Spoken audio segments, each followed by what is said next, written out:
Warning. What I'm about to say is forbidden beyond any rabbit hole you've ever seen. Hello, I'm the Theorizer, and I'm a world-renowned lunatic. I am a person let who me spent my skip this because every single time I try to make a video, it will always keep on stopping. Wait, where did my last stop at? I think I stopped where... Yeah, I think that's where it is. BNL ends up destroying Earth and escaping into outer space. This is what happened. This is the fate of all your favorite Pixar characters. But how could a single company do all this? Lock in. First, they gain access to all of the NSA's things. Superhuman mutation technology, government access, Then, they take the media, television, internet, radio. This is because the telecommunications company in Incredibles 2 was also owned by the NSA. I checked him out. He's legit. Trained under Dicker. This is what the screen slaver is warning everyone about. You don't talk, you watch talk shows. You don't play games, you watch game shows. Next, BNL goes after the economy. They use government money to buy out every other company in the world and sell things under their own name. Batteries, toys, cars, robots, and entertainment. This is a big one. They make movies and TV shows that push their messages into the world. You eat chips and watch her and her problems that you are too lazy to deal with. Andy's Buzz Lightyear toy, for example, is merchandise of his favorite movie, a movie all about their plans. You can remain ever sheltered, ever passive, ever ravenous consumers. B&L controls everything in these films, even the food supply. We see it time and time and time again. Can't bring themselves to rise from their couches, break a sweat. And so if you assume that all Pixar films take place in the same world, then when you see money and technology, you see B&L. It's the source code of Pixar, the one message through every single film they've made. The main character, the villain. B&L is running all of it coming into the 2000s. Or you tell yourself you're being looked after, so that the system can keep stealing from you, smiling at you all the while. So B&L sets up their headquarters in what they call the Tri-County area of California. A lot of their films take place here, a lot of characters move here. It's Pixar's headquarters too, and California is known for technology. B&L makes their media and entertainment from here, and we see what sorts of addictive and dangerous things they're putting on TV. For example, a recurring joke in Inside Out is about an advertisement for Triple Dent Gum. Not familiar? This Trident parody brings people closer to B&L, but the real issue is how addicting it is. Their commercial is so catchy that it sticks in the brain and won't leave. Normally this would just be a catchy song that you can't stop humming, but there's more like this. There's a pattern. See, Riley's mom in Inside Out also has a catchy sort of memory, but hers is of a Brazilian helicopter pilot asking her to fly with him. And weirdly, Riley's teacher also has the exact same memory. Which Back in 2020, I thought this guy must have been maybe a con artist, like he's using the same line But over and he's over to also steal from women, the but commercial. Everyone told me, no. What if he's just from a famous commercial? Could They all be. watch He the could be. same advertisement, and they So like a genuinely strip with believe gum. it. It's He could be in obsessive like a the gum, commercial. because this is what B&L is doing at the turn of the century. They don't just want to control the economy. They want to control the people. B&L is trying to hypnotize, entrance, to take over the minds, the loves, the hates, the brains of everyone in the world. Their commercials take precious space from other memories, and slowly but surely, they become everything to the humans. But I still didn't fully believe it until I watched Incredibles 2 again and realized what the whole plot was. It's the whole point. Hypnotic television. The NSA, the telecommunications company, it's all clear as day. And it's not just in one or two movies, it's in all of them. Their 2020 movie, Soul, is all about human souls and how they operate and how people are getting so obsessed that they become dead inside. Look at how people are in Wall-E. Inside Out, Monsters Inc., Toy Story. It's like Pixar's put this into all their films without even realizing it's the same pattern. They're just mocking what they see in the real world, and it's disturbingly similar. But I wouldn't be making this today if all I had was hypnotic commercials, because hypnosis isn't their end goal. It's just where they started. They're after something much darker, much more terrifying. See, Pixar's put a lot of effort to explain how their world works. Yeah. The elements make up the physical world. The souls make up the spiritual world, like afterlife. The overlap of these two are like emotions inside brains. True, because Amber and because Amber is fire and Wade is water, which almost represent anger and sadness. That makes sense. And the souls look almost exactly like the freaking emotions. Oh my. That makes sense. Out. I once made a theory about how Riley's Oh brain yeah, is I trying to remember kill Joy. that the need for sadness. They want us to make us not. They make us want a sadness because joy can sometimes. I mean, not. I'm about to say can always make you happy sometimes, or joy sometimes. So yeah, that's kind of why. Well, technically, it was her soul doing it. Yeah. The stuff that holds all this together is the soul. And yet in the sequel, Riley wanted her now, cause she needed to be happy. Yeah. It's separate from the emotions. It's everything. And the reason this is so important is because by and large discovered this, and it's what they're after. Look at all the robots, the cars, the toys, Wall-E. They're so lifelike. They don't act like robots. They act like people. It's all backwards. I mean, that makes sense because they're alive. Inside, and the robots are getting, I guess, more lifelike. This is their goal. By and large, is trying. This is their goal. By and large, is trying to switch places. They want everyone to become their robots. They're gaining more souls through human emotions and then powering their machines with it.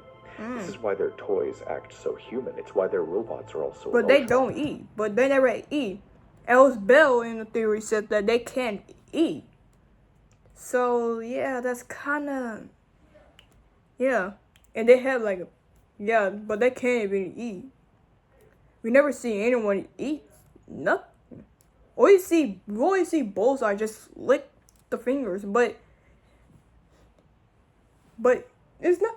But he got orange stuff on his tongue. So they're all technically alive, but there's one type that's the strongest. The emotions of children. Oh. Kids have incredible imaginations. Look at Inside Out. Look at Toy Story. Yes. All of B&L's products. Yeah, that makes spur sense. Emotions. They take imagination, and then they store lives. Monsters Incorporated knows about this. It's why they scare kids, make them laugh, so on. They're powering their world with souls by creating emotions. That's literally the movie. Children's creativity is the most important power for B&L, as it brings things to life with the power of belief. And so B&L makes all of their movies, all of their toys, all their food for children.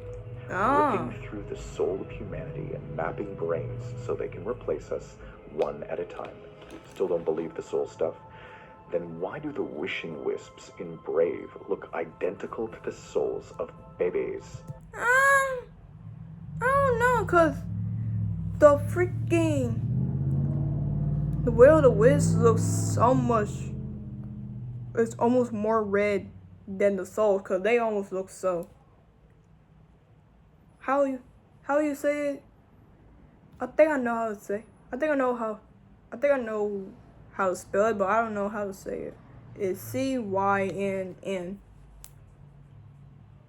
I don't know how to say it, but you know what I mean. It's so completely different. So yeah. This shocked And even those me when show- my top. And I don't think their eyes I don't think they look the same. Yeah, it's almost look quite fiery while the souls just look like. I don't know what they look. Fan noticed it because it's so clear. souls, our wishes, imagination, it's all the same thing being used. So, of course, this is all just the story of the movies, but Pixar seems to realize what they've written here because with every passing year, their films get more and more focused on this stuff. As I'm editing this, they drop a trailer for I Shit You Not, an upcoming movie. I didn't even watch this movie, but I do see the trailer. Only watched the trailer of Hopper. I didn't know that actually exists. The government or made planting human brains into robots. Have you any idea how specific this is? This is shocking. These were always the types of... And that's crazy is that why does this animation almost look identical to the freaking turning red when the freaking squirrel looked like that? Like they made, but recently it's like they've become aware of the theories, like they're using them. Their films only got more and more focused on the same pattern, and B&L's story becomes more and more detailed. As the machines consume into the 2000s, it's becoming worse than ever, and it's being allowed to happen. Will they succeed? Well, something massive is about to stand in their way. Chapter 2, The Secret... Oh, hold on, let me do something. Hey guys, sorry, I had to take my dog outside to take a bath. Use the restroom, so, yeah. Let's continue. The Secretaries. Crash course. The world of Pixar has something in it that changes everything. One big difference, one single event that led to superheroes, talking animals, weird timelines, and B&L itself. The event in question occurred 65 million years ago. Ooh. The asteroid missed the dinosaurs. Oh, yeah. You ever see that movie, The Good Dinosaur? Oh, yeah, I love that movie. I used to watch it. I have a DVD. That dinosaurs never went extinct. They did. Because the asteroid missed Earth. Yeah. So I guess they became a lot smarter. They evolved faster than humans did. That's what the movie's about. And this one change makes B&L's mission harder than you think, because this isn't just some battle between humans and robots. It's everything. The animals can talk too. They weren't slowed down by evolution. They had more time. Just look at their upcoming movie. They're here to stay, but it gets 10 times worse. Hold on to your hats, because Pixar has not 2, not 3, but 4 different groups in their films. Humans, robots, animals, and a secret fourth category. Monsters? It's not monsters, and you'll see why. It's something aliens. Interesting. Aliens. At this point, B&L has humanity. It gotta be aliens, or it is monsters. I don't know. They were taking over the world, but there's more that's happening behind the scenes. There's something out there that's stopping them from moving forward with their plans. It's gotta be aliens or monsters. Activity, and they need to understand it before moving forward. To look ahead, first, they have to look back. All they knew was that this weird behavior had something to do with the mutation that started creating superheroes back in the day. It had actually started many generations earlier, and of course, they found detailed information from the NSA's experiments. Apparently, the Supers Agency had traced the mutation all across South America. They sent agents to all these locations to study the possible causes of the superhero DNA. The NSA set up this massive base near Easter Island, and clearly they found something very strange in the 1930s, because they gave it to the superheroes, and... That's actually real? Oh my god. So this island from The Incredibles actually real? Oh my god. Ran. Yes, this is the same island where Syndrome later created the AI that we know today. No, that's crazy. I didn't know that. South America, and the evidence suggests one major target, a hidden location known as Paradise Falls. This is where most of Pixar's movie Up takes place. It's a beautiful, mysterious valley in Venezuela, and well, I think I found something in Up, and I think the NSA might have found it too. The cause of the superhero mutation. So here's what I think happened. The NSA had sent their top agent, Charles Muntz, down to Venezuela to find answers. He didn't find it, but he did find very smart animals, and his dogs got smarter too. The NSA was not pleased. He gave them all his animal research, but they were disappointed in him. So he vowed to find the thing responsible and only come home once he had it. Now we're talking. They gave him supplies, medicine to last a lifetime, more dogs, more technology, a blimp, and that was the last they ever heard of him. This was the end of their search. Until now. BNL knows what it has to do, because that thing is holding them back. They need to find it and learn the truth of this fourth category. BNL needs to find Charles Muntz. That's gotta be monsters. The fourth one gotta be the monsters or aliens. Because if it's not the freaking monsters, there's gotta be the aliens. And killing all of the agents that come searching. So they try a new tactic.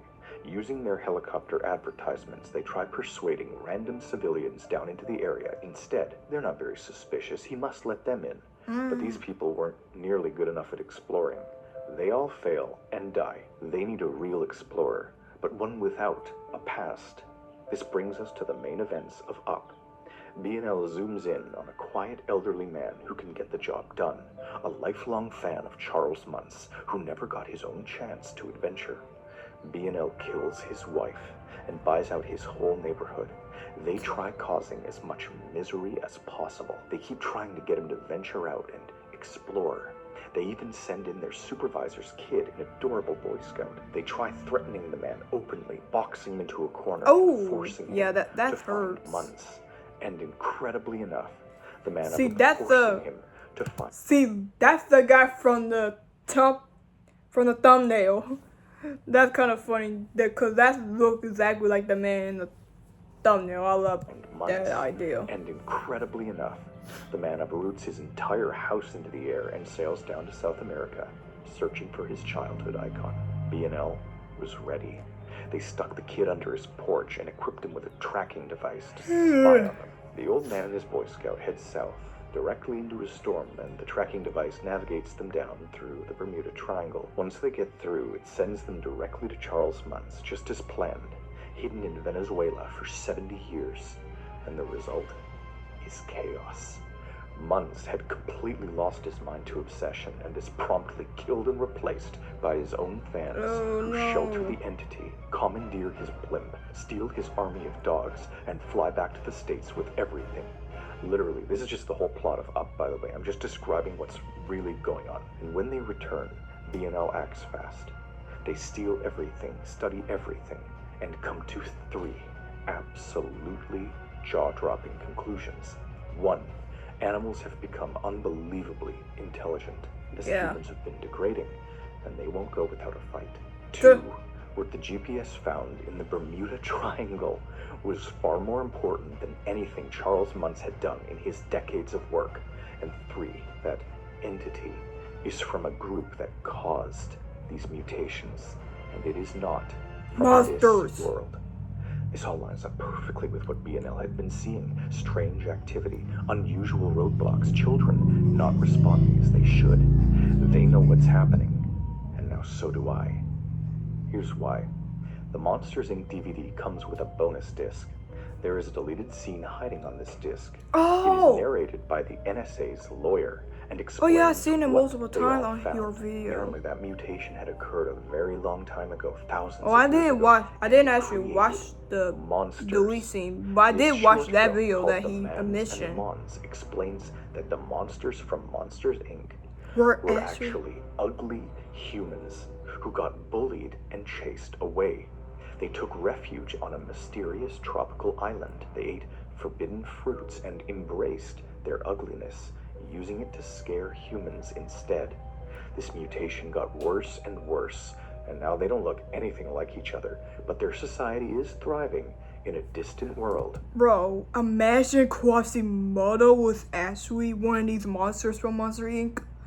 Bro, that would have been the craziest theory ever, bro. That would be the craziest theory I ever said, bro. Oh my Monstropolis. goodness. Don't you see? The NSA had been searching for the cause of the mutation and the mutants. The cause was the entities, and the mutants are monsters, which weren't in Venezuela or Easter Island or Machu Picchu or any normal location, but in a whole different world that could only be accessed, lo and behold, through the Bermuda Triangle. This is the island that the Mons fled to thousands of years ago, a hidden world through a gateway in the Atlantic Ocean. And the GPS had caught this data.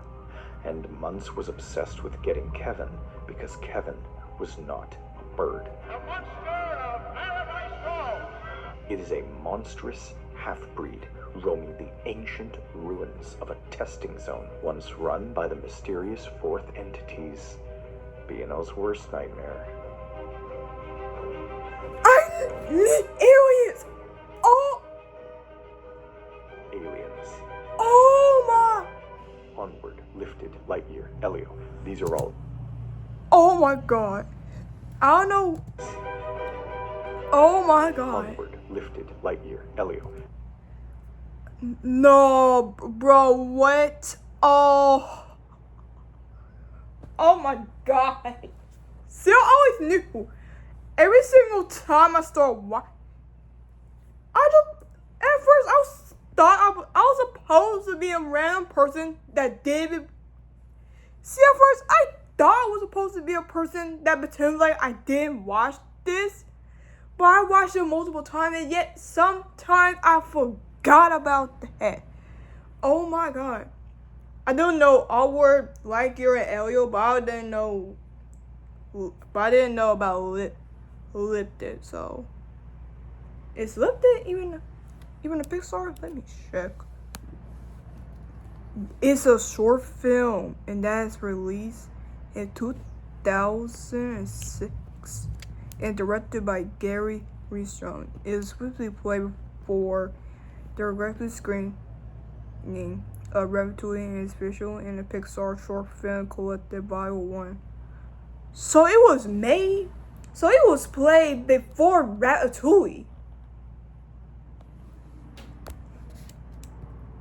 Wait, let me check.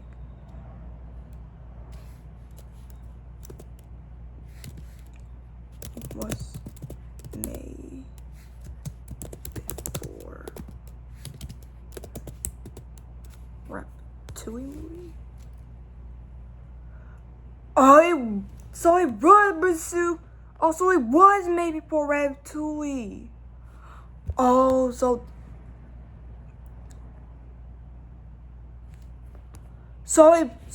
Ratatouille movie was released in 2007. Oh, okay, that makes sense now. Okay. These are all aliens from other planets or through portals and universes, and now. So this one been here before Onward, Lightyear, and Elio. So all of them. Yeah. Okay, But it's a short movie. That was a lot. But to bring this chapter full circle, I'll leave you with this. The famous asteroid, the one that missed the dinosaurs that caused this whole dilemma, was supposed to land right smack in the middle of all this chaos. Chicxulub. I believe this asteroid was thrown at the planet by the aliens intended to kill the dinosaurs and spread the mutation in the fruit. I believe the plan was to generate monsters around Central America and control the population. But the collision failed, forcing aliens to set up the portals on the planet and do it all themselves later on. The aliens were trying to test on our world, but they've left behind too many traces to count.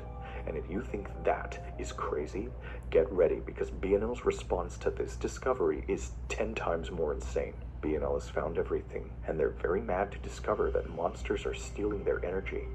They start off from a safe distance. First, they start airing extremely violent TV shows. That thing the director put it was crazy.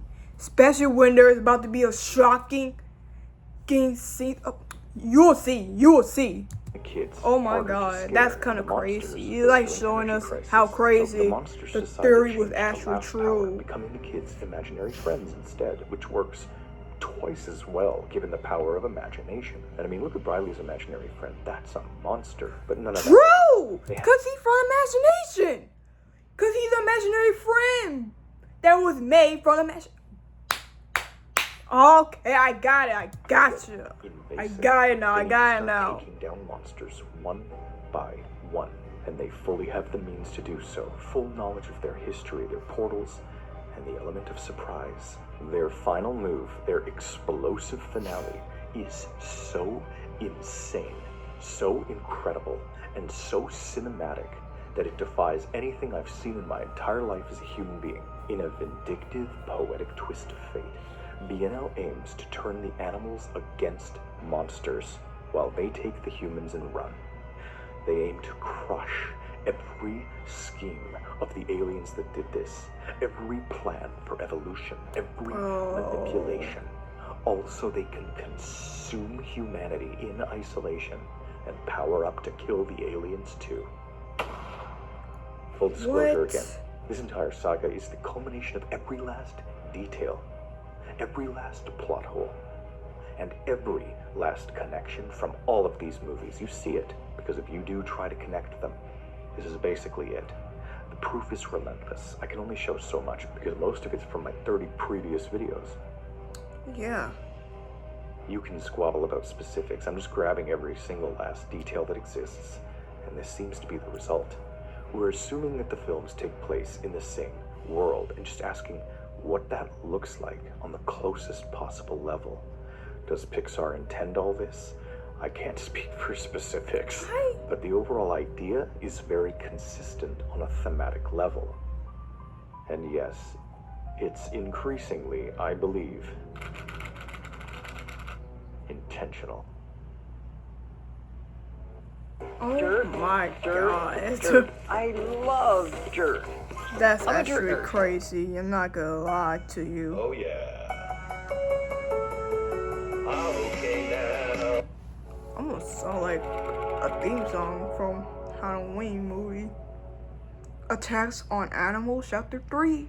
Oh my god. So BNL's grand plan is a freakish scenario where they turn the aliens' test subjects against each other, consume the humans in secret, then kill the aliens while they're distracted. How are they going to do this? Well, they start with the weaker group, the animals, of course. It's in all the films. Nemo, Up, Bugs Life, Brave, smart animals. When they found months as intelligent dogs years ago, they had immediately put up testing facilities all around the world. In France, they were breeding mutated rats to take over the food industry. And look at that new movie coming up. See what I mean? But closest to their headquarters in the Triple Dent County is their most important station of all, the Marine Life Institute. This place is amazing. It's in Finding Dory. It's the aquarium where she was born. BNL hires characters from other movies at this place, like the dentist from Finding Nemo and his brother. They send characters I didn't know this. on tours of the building. Oh yeah, I saw that. Oh yeah, I've seen it. I seen one of them. I seen it. It was a little more drastic than just studying animals. Oh no. They built this place with a single goal in mind: create the ultimate animal weapon. See, the animals are important to BNL, particularly in the late 2000s, and this is the most crucial location we have. So what I'm about to say is the most fitting thing ever. I believe that Dory was no accident. She's a highly skilled, evolved fish that somehow always knows exactly where to go and what to do, but all at the cost of her short-term memory by design. This fish is like a freaking god, intelligent beyond words, but they nerfed her brain. To get what she wants, she just asks, What would Dory do? What do I do? What would Dory do? and boom, her parents are back from the freaking dead. I'm Dory! Oh, my baby. But she can't remember anything she does. The more you think about this, the more it explains Oh my almost God. everything about Dory. But they didn't just stop there. This isn't just about Dory. If you look outside the Institute, you can also see dumb robot birds flying around, spying on everything. The That's whole place weird. is BNL's death machine. And this changes everything about the movies, because everything connected to this Institute must also be important to BNL. And we know the Institute sent their marine biologists and Dory out to Nemo's drop-off, which means it must have been important to them too. I want to be clear, just for a minute.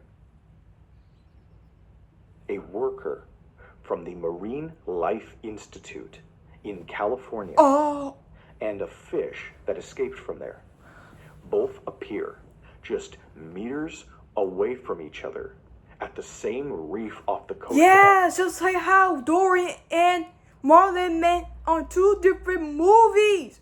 Oh my god. Oh my god. Australia at the same time. This means that B&L must care about this area, and I know exactly why that is. Look at Finding Nemo's credits. Mike is in it! Mike is in it! Michael Wazowski was in it! So it did connect it. What? Oh my god. Like, what? Appears to I be a didn't even vacation notice to this since I watched monsters. Story. The movie is titled Finding Nemo. I must have didn't named watch after the whole. fictional I submarine must have didn't explorer remember Captain it. Nemo, Or I who looks just for a didn't pay mysterious island attention. that many connect with the Bermuda Triangle. So here's what I think might have happened years ago when they were looking for answers. And that was when why the theorizers make a video of that freaking thing from the Monsters Inc. when that thing bites Mike Wazowski's arm.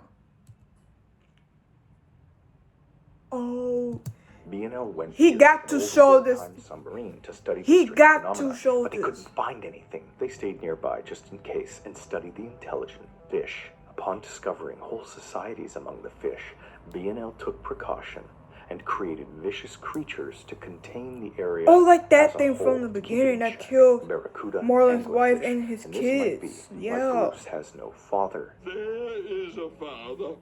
I never knew my Father.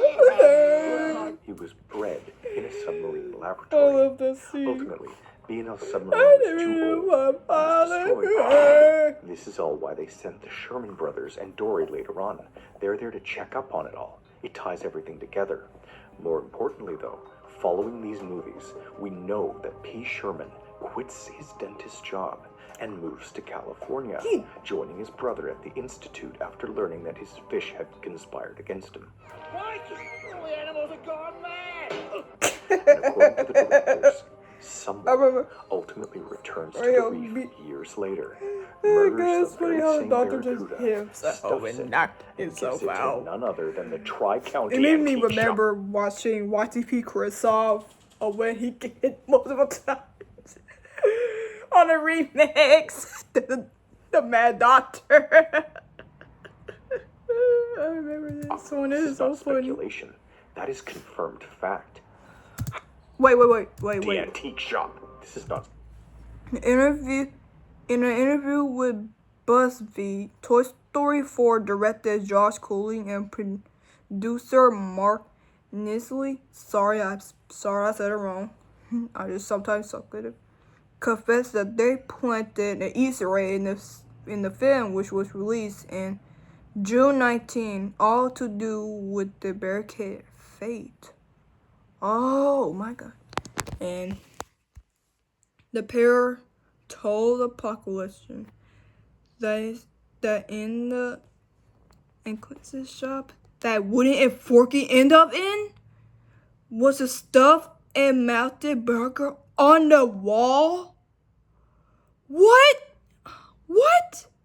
And confirmed that it was the same burger that killed Carl and the babies. Oh. So not only did the thing get caught, killed, and stuffed, but it was even deemed unimportant and got given to a second-hand shop, and who knows how long it's been hanging on the wall. Oh, so they caught that. So they caught that fish that killed Carl and the babies. Stuffs it and gives it to none other than the Tri-County Antique Shop. This is not speculation. That is confirmed Yeah, but is it the same though? I fact. don't know. How in the do you blame me now? And the reason that this is all important is because after Up, B&L knows everything. They know the truth. They know about monsters, aliens, and they're ready to turn the animals into real weapons of mass destruction. A real weapon. Not Dory, something new. Something that can infiltrate the monsters. Not Dory. Bro, theorizer, what is that? That's showing only one eyes in the mouth. I don't know what is this. Let me know in the comments. Put in the comment to tell me what do you find this? Where do you find this from? I want to know. Cause it looks creepy. New, something that can infiltrate the monsters and destroy them. A mindless, savage entity, like their predators but worse. I think at this point in Finding Nemo, B&L was already prepared. I believe the agent's mission was more than just checking up on the reef. B&L doesn't fail. Strap yourself down. What I'm about to say is simply the cleanest possible thing that fits in the context of everything else. Full disclosure, I cannot possibly imagine that Pixar has knowingly caught this implication. Brace for absolute fucking impact. What? I think their agents left something there. Something to fulfill the mission and wait for the next monster vacation. That's where Mike was in. Waiting to strike. Oh wait! This. Why does it look like a werewolf for a second? Watch When you showed it. Waiting to strike. Don't look like a werewolf. That guy look like a werewolf or something like that. You got to tell me what is that? Theorizer, you need to tell me what is that you find this from. This. It jumps ship. Follows the goggles. Oh yeah, the around, goggles. Gets as close as possible to Bruce. Perhaps a suitable host. Oh, that little thing. A better idea. Perching itself just above Marlin's view as the He catalyst just got of its there. journey. It snaps It on the went. left goddess, triggering Bruce's programmed kill mode, deterring the B&L submarine towards I mean, the that's trench, usually ushering Marlin and See, that's Dory down usually what after would it. happen There, if you get we find an into the apex predator freaking. B&L's designed. Oh, that The final thing. prototype. It just needs this kick they've set down. The thing, disguised as a mask, has been tasked with reaching final form and ensnares the mutant anglerfish. Once the credits roll and Mike swims past, That's where the Woody. mask slips I mean, back no, into not its Woody. true Mike form Wazowski and was in. consumes the anglerfish in a single gulp.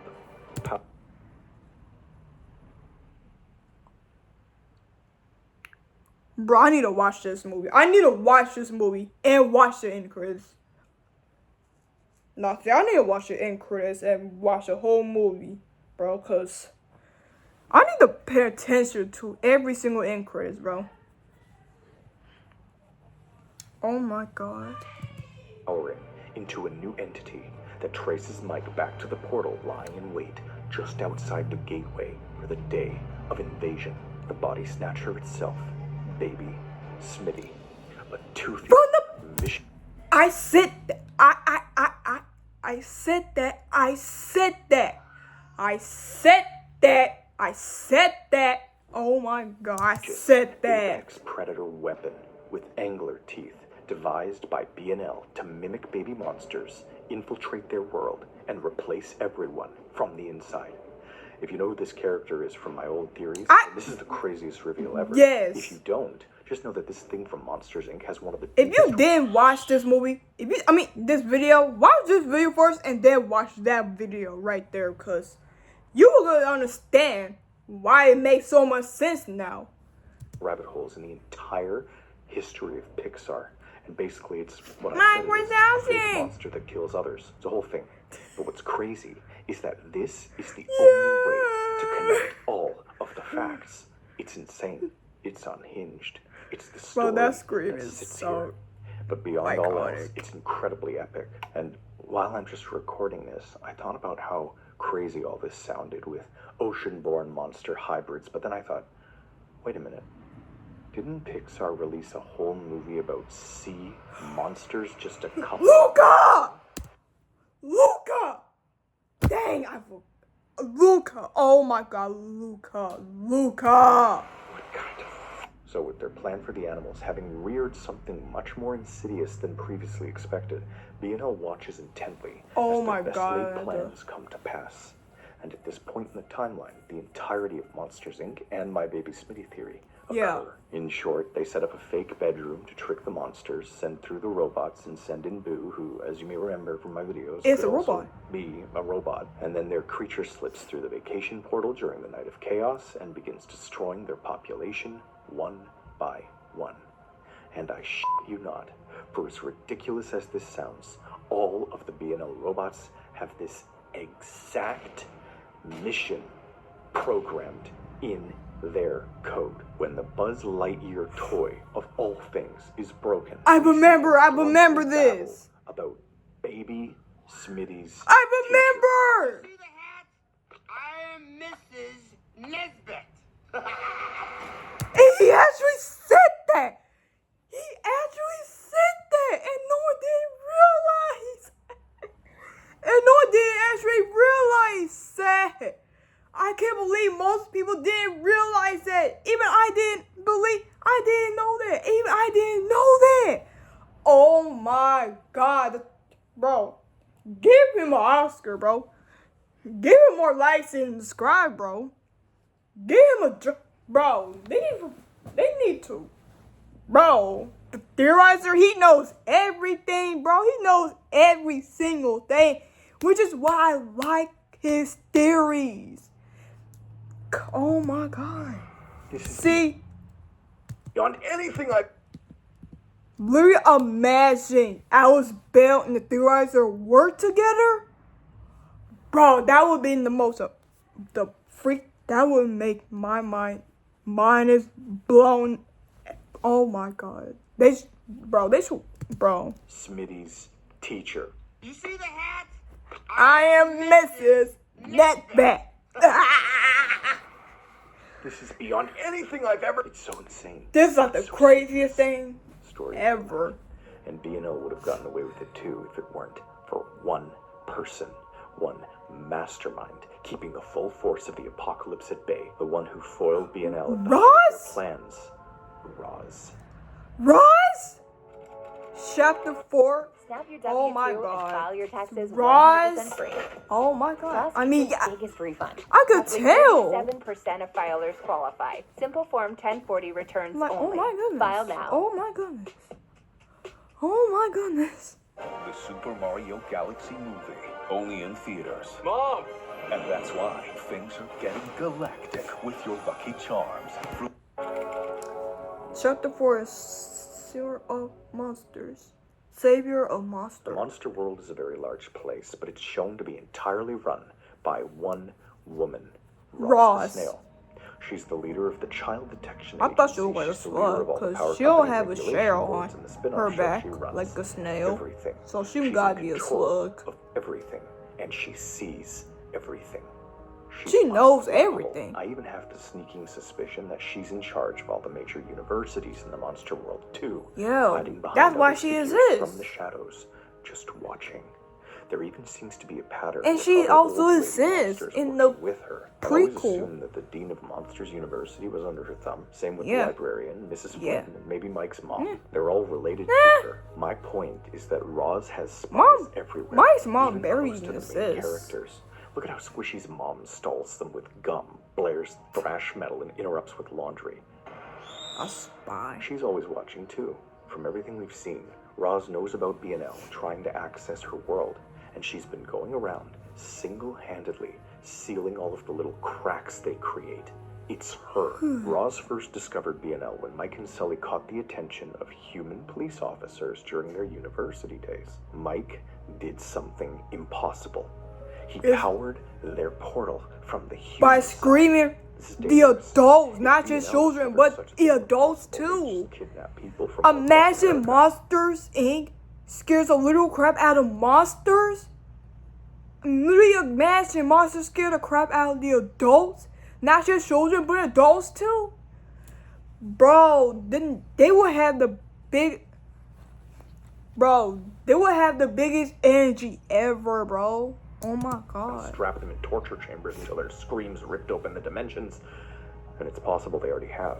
We don't know the full extent to which B&L has infiltrated smaller parts of Monstropolis through the Bermuda Triangle, but Roz clearly does because she's been stopping all these plans. Here's an True. example. As you know, there are 2 identical sound bites in Monsters Inc. Oh, played Mike. once during Roz's Oh, death, yeah. and Yeah. once when Mike is Yeah. bit by Baby Smitty. Yeah. Which is the main point of my Baby Smitty theory. He screamed the exact. He did the exact same scream in the prequel. I remember this. I remember. Exactly, but a scream extraction, sort of. However, there's one other time in any In the Pixar film you prequel. hear Mike's same exact scream again. In the prequel. University. Yes. It's when this random pig thing yoinks him out from the bed as Sully's trying to catch it. Yeah. This pig, as Sully said, was Fear-Tech's mascot that he kidnapped. That's the rival That's a university. They're the ones who created that's a Fear real Co, the thing. power company Monsters Inc. competes against. In the spin-off show, Randall's scream extractor machine is being used with Fear Co's devices. What I'm saying is that this pig is scream extracting, kind of like Baby Smitty, but it comes from Fear Co, which means that company is connected to B&L. Which explains why they have amazing technology and why Roz steps in during the spin-off show to destroy them. So who the hell is this woman? How is she managing all this? This woman is an absolute godsend for the monsters. What she's been doing in the shadows is amazing. Always watching, like some sort of dark night. Because the most likely truth is that she's not a monster. She's an alien. This would make so much sense. Oh. Oh.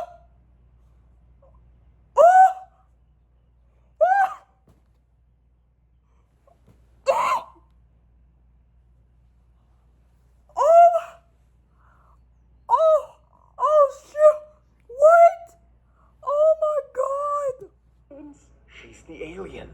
She's the one keeping an eye on the mutated monster. She's not one of them. She's above them. And the reason she has all this power is because she and the aliens are fully aware of what B&L's trying to do, and they actually do feel a bit threatened. Roz knows B&L's plan for the animals. She's been poking her finger everywhere in both worlds for a while, preparing everyone for the worst. When you look at all the animals in Pixar and all the monsters in this series, you'll start to notice an extremely weird trend. They're all preparing for something huge, and they don't even seem to fully know what they're preparing for. The sheer number of cult initiation ceremonies in Pixar movies is baffling. In Finding Nemo, the tank gang forces Nemo to pledge himself and re-identify shark bait. In other words, Smitty food. In Monsters University, the fraternity brings Mike and Sully down into the basement for a ritualistic initiation ceremony that they don't even seem to fully get the point of, watched over by who do you think? And in the spin-off show, they do it again, when they bring the protagonist into the maintenance crew. Thanks to Roz, the animals and monsters are both preparing because they know what B&L wants to do with them. Even some of the humans are planning. The chefs in Ratatouille are aware of what B&L is doing to the food industry. We are artists. Oh, because they're chefs. The cooks are we? And they talk Oh, because they're chefs. Those ran gone for the resistance. Which resistance? He won't say. But I needed did I win? They fear Oh my Remy. god. And don't even get me started on this guy again. Has done time. He literally I looked defrauded a incredible. major corporation. I robbed the second largest bank in France using He only literally a the sound criminal. created a He whole admitted ecosystem it that he around robbed I to killed the him. man with this thumb. But I don't think it's any coincidence that Remy's Bro, I family love that saves line and him statues doing of the monsters.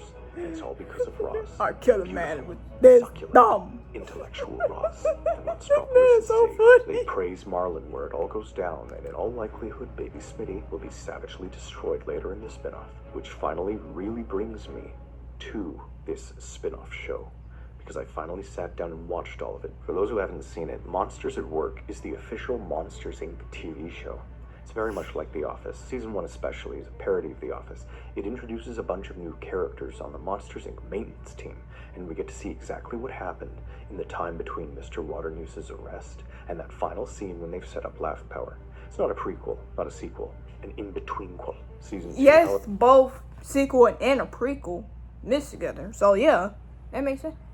Some shows that were made by the freaking movies could neither be the prequel or sequel, or could be both. That's kind of like that. It's one of the most intriguing animated TV shows I've ever seen, and serves as an amazing sequel to not just Monsters Inc., but Monsters University and Season 1, giving one of the most satisfying storylines I have ever seen from Disney. It's Pixar's main recurring TV show, and I'm about to spoil it. because it confirms everything, and this is the only way to do it. And I think the writers know about some of these patterns, and they're making the show about it. The main character is a scare student from Monsters University who just gets to Monsters Inc. when they switch to laugh power, and he has to cope with this. He tries, but increasingly fails during season 2, at which point he's recruited by the competing company run by Mike's old college bully. The big twist, they're working with Randall. Randall came back! Rescued from Florida. This entire show, every last detail, every last fiber of its being, agrees with what I'm saying. More giraffes, another bring your kids to work day, openly saying that their food is poisonous to humans, French restaurants, all check. And the amount of time the monsters now spend in these kids' rooms is shocking. The kids have full-blown relationships with the monsters. The robots involved in this series repeatedly try killing the monsters. Celia was replaced by a different voice actress, and the characters... Oh yeah, because she was voiced by Jennifer Tilly, the one that voiced as Bonnie from Family Guys, and Tiffany Love from Chucky. Yeah, I remember it. They joke about cloning themselves. And that pink thing from Bartok the Magnificent, that's from a prequel to it, so yeah. Feel that the prequel's villain, Johnny Worthington, married the goth chick, but their son looks like baby Smitty. And yes, what? Roz is a major focal point. Look at her, she literally looks like she in one place, and that place is going to be monsters at work. is a fan of rock. Is going to be music. that Roz is not a monster at all, but an alien. Confirmed. Cult leader, savior, death of B&L, alien. This battle between aliens and B&L was the war, the Cold War, and Roz won with minimal bloodshed. Oh my Roz, god. grandmother to the original Smitty himself. How poetic. How does B&L respond to this failure? How do they proceed after being screwed this hard by the aliens? What happens next? Chapter 5. Imagine being able to build an app with your name on it. Oh my god. Just by thinking about it. Meet Base 44. Chapter 5. Heat death of humans. Ooh. It's around 2010. B&L moves swiftly after learning the truth and getting the full picture. Save the monsters for later. It's time to finish off humanity with a bit more force. They use all of the tools at their disposal to finish taking over humanity and giving souls to robots. And this is their goal, their mission, so they can control the world and then reach out to space later. These machines, like Boo, like Mirage, are nearly indistinguishable from normal humans. If Pixar's taking over with robots, we wouldn't even be able to tell if someone was robotic unless we saw inside their... Oh! Oh! Oh, shoot! Oh, shoot! I remember, I forgot! Riley was actually a robot! Wait, and I remember too! That everyone that have emotion and the freaking thing that have... All of them that have emotion that can control could possibly be a freaking robot. Oh my god. Oh, what? Wait. Oh my god. It is. Holy shit, it is. It's real. This isn't a brain. This is literally not a brain. It's not Those a brain. folds. They're circuits. It's a machine. She's a robot. With buttons and controllers. This whole thing is a machine. How can this be so obvious but so shocking? My jaw is on the floor. Riley is a robot. And that would mean her parents, her friends, or all the people that she knows has emotions or could possibly be robots. Oh my god. Oh my god. We see it right here. This is why she looks nothing like her parents, just handed to them. Well, they are robots too, so yeah, they got emotions like that too, so they are robots. How long has B&L been testing this? How many people are robots? When did they start replacing her parents? How did they do this? Look at this thing. Does that look like a human to you? Linguini! He can be controlled like a freaking mech. He uses it. Remy can control his body with his hair. Oh my god. But he's even older than her. And I know how to appear human. They're robots. It's the only thing that snaps this whole thing together.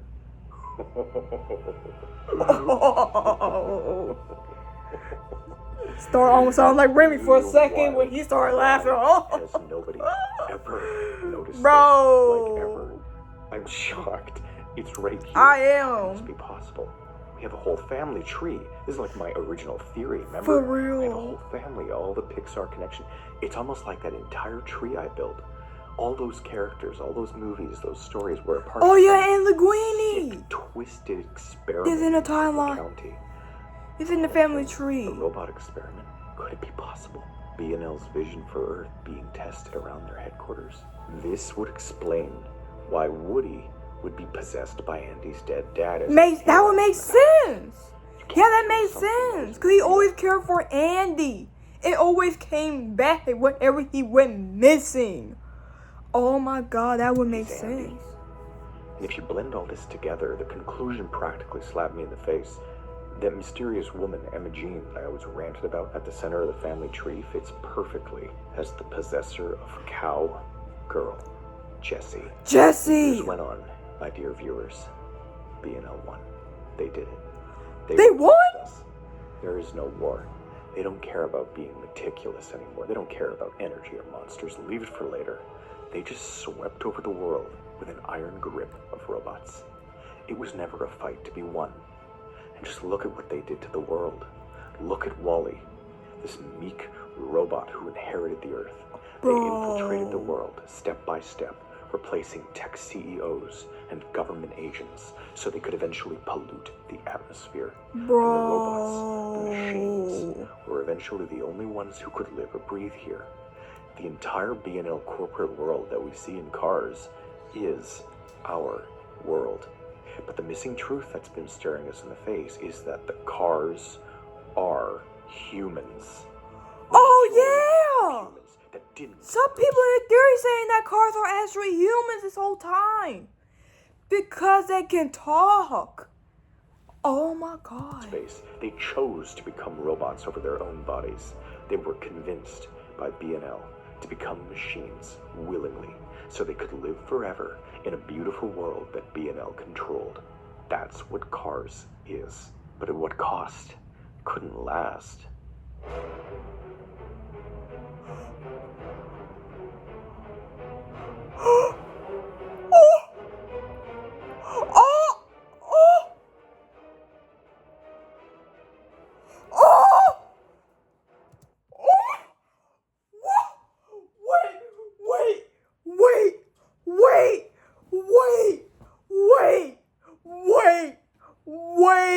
Wait, what? Oh, holy, oh shoot,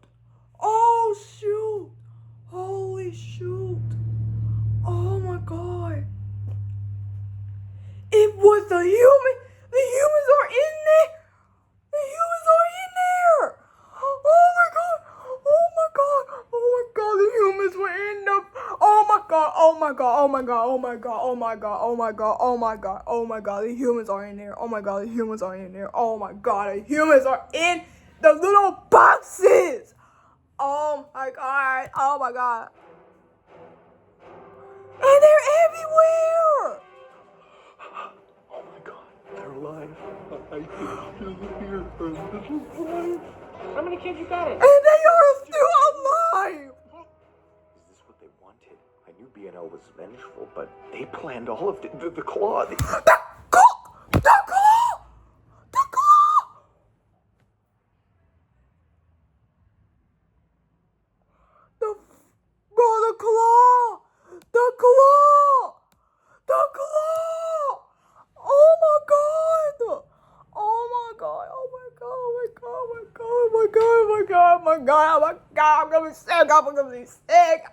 I'm gonna be sick. Oh my god. Machines I'm gonna be have sick. given the freaking fruit of humanity and damn them for eternity in their own prisons. A non-stop corporate commercialization of the planet, with humans transplanted into the entire population of cars so they could be easily controlled.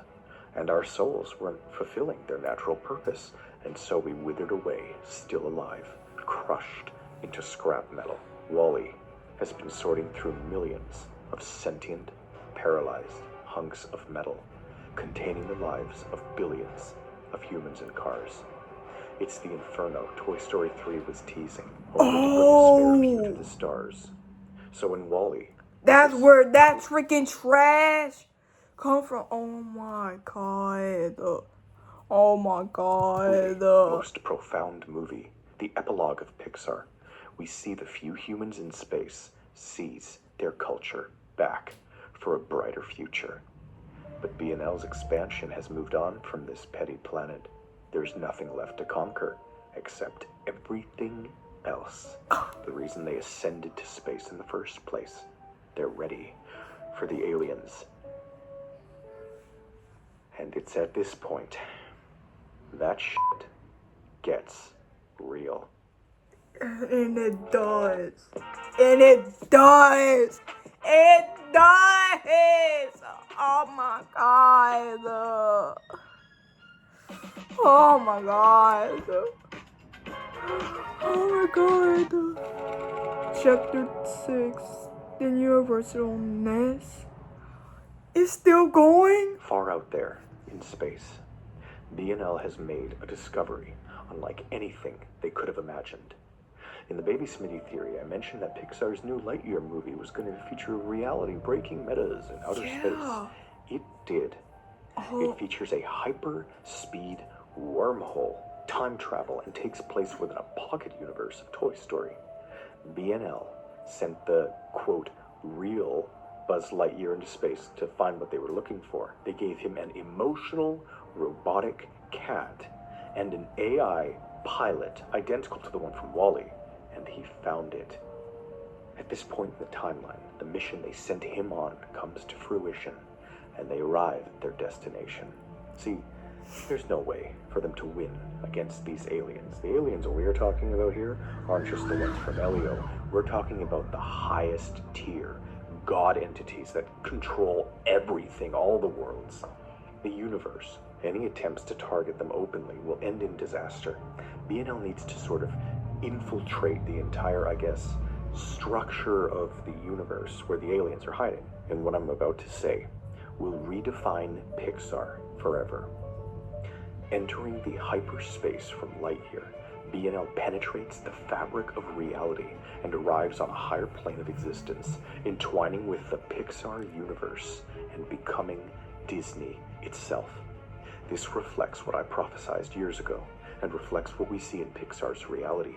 We see that since the beginning, they've had robotic things in positions of authority behind everything. I am the coming together of all quantized fields of the universe, appearing in a form your feeble human brain can comprehend. The universe outside of time is, and always was, B&L. They become everything from all of history. At the Big Bang, they appear. That's how it works. And now, they are represented one way, and one way only. Those 10-dimensional wavelengths from Soul, the system itself. They become it all at the beginning of time. There is no changing this past. What happened here always happened that way. B&L now fulfills what is called a bootstrap paradox. The cycle starts anew, and now it makes sense. They were the ones who diverted the asteroid in the first place. B&L isn't just some robot organization from the Supers program. Once it goes through this, it becomes so much more. Across all of the universe's history, it was destiny. It's a self-fulfilling prophecy that created itself in a time loop because of this wormhole to the higher reality where they became Disney and ensured all of their films got made. So, everything that B&L had seen as an obstacle before, all of the unusual things, were actually just carefully controlled events by their future selves to bring them closer to this point there were two B&Ls at the same time, the company doing this whole plot, and the Pixar universe itself that they later became by traveling to the Big Bang wormhole. Lightyear is very profound about this. Plot holes, continuity errors. It's just the bigger B&L pushing everything towards this wormhole, towards the destiny they become, towards the stars. Reach for the sky. Take her to the moon for me. To infinity and beyond and beyond and beyond. It's manipulation on a universal scale. Again, as I said, the source code of Pixar.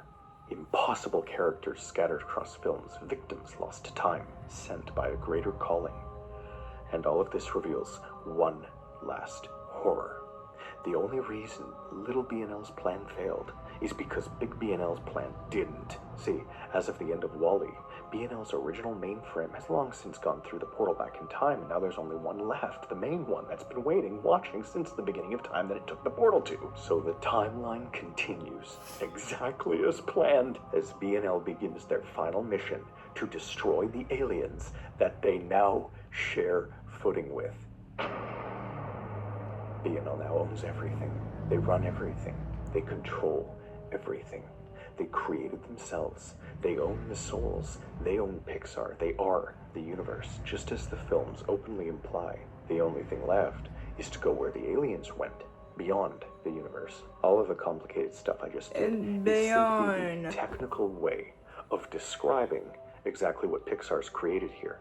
The implications of the meta, the logic of Pixar, films and Easter eggs scattered amidst themselves, which brings us back to where we started, with some notable changes that now allow us to map it out. My original understanding was that all Pixar movies took place within worlds where all their other films were like movies that characters had seen. Lightyear then confirmed it. It ends up mapping out like some sort of very messy, infinite self-containing nest of movies within movies that they're trying to escape. But today's proven that there are whole characters and plot lines that overlap between films. So the Easter eggs are obviously film merchandise, yes, but it's taken me ages to realize that the films also take place within their own worlds. It's all one. B&L is going around retelling real stories from their own world and releasing them as fictional films. They're trying to break reality over and over again, blend everything together, surpass their timelines, surpass the meta, and reach the top of the stack. Their motivation for trying to control all these characters is because it's their film protagonists. It's the paradox eating its own tail. They focused on Nemo and tried killing him and sabotaging the plot because they knew his dad's story led to animal uprising. I'm Sigourney Weaver. Oh, hi, Sigourney! I need your help! They hired the actual Sigourney Weaver to voice herself as a narrator in the Marine Life Institute. I feel like I saved Pixar, and you're welcome, Pixar. What the f***? Bon Voyage is both real and an actor simultaneously. They're obsessed with the Tri-County area because the films take place there. The entire family tree is at the center of the experiments. Their reason for doing this is their attempt to break reality because it's the only way to escape and find the aliens. The subtle, interwoven story of By and Large is that Disney is a conglomerate that transcends fiction. Pixar movies make us cry, investing our emotion, our imaginations, our souls.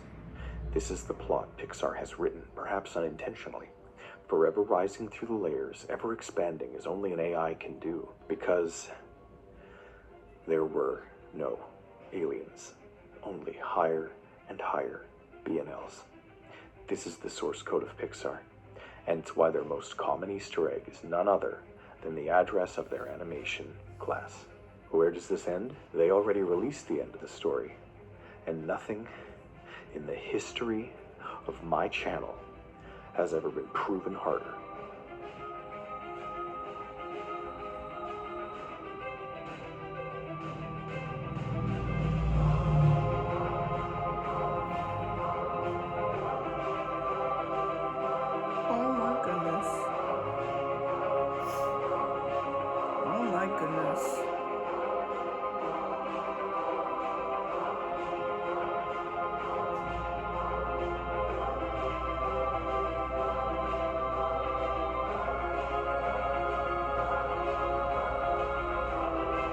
Oh my goodness.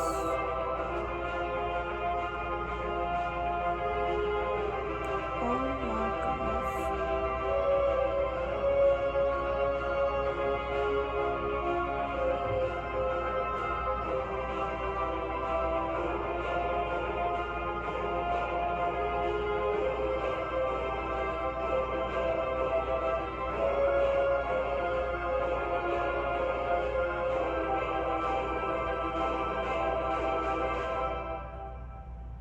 To re-emphasize, this is all the fictional story Pixar's telling through their films subconsciously. It's not like I'm saying this is a real-life thing, of course. B&L's a story. And it's only half intended. It's simply a product of what Pixar sees in the real world. But their new films are aware of this insofar as the theories are. It's their motif, their source code. It's how they write. I didn't watch that and they don't movie even really yet. realize it. This isn't like other Pixar theories because each new film actually doubles down on this twice as hard, as opposed to messing it up. I harken back to Elio, Hopper's Lightyear. All their new films are non-stop feeding these particular theories. Non-stop, the same shit, the same plot. It's identical beat for beat. This theory hasn't even detailed my 30 other videos of non-stop proof, let alone almost anything from Pixar's most recent films, because you can watch them, and it's basically obvious. I'm convinced Monsters at Work Season 3 will be the nail in the coffin. If not, then I will be. Oh my god. Special. That like the craziest theory ever. Man, that was actually crazy. Bro, look at that. My video is literally near 1 hour 11. Bro. That was crazy. That was kind of crazy. Not gonna lie. That's crazy. I love this theory. If you like that video, leave a like in comments and leave a like, bro. And shout out to and subscribe to my Dude the Theorizer for making this video. I hope he get more views than this, bro. I hope you give him some support and everything. My goodness, this is crazy. I was about to be him, and I was about to be crazy like him. Oh my goodness. That's the. If you want me to do a renting Disney Princess reaction, let me know in the comments. Cause ever since I renting Teen Villains and renting couples, how about renting this Disney princesses? So yeah, let's get it. Well, I hope you have a good day, and good night, folks. But that's all, folks.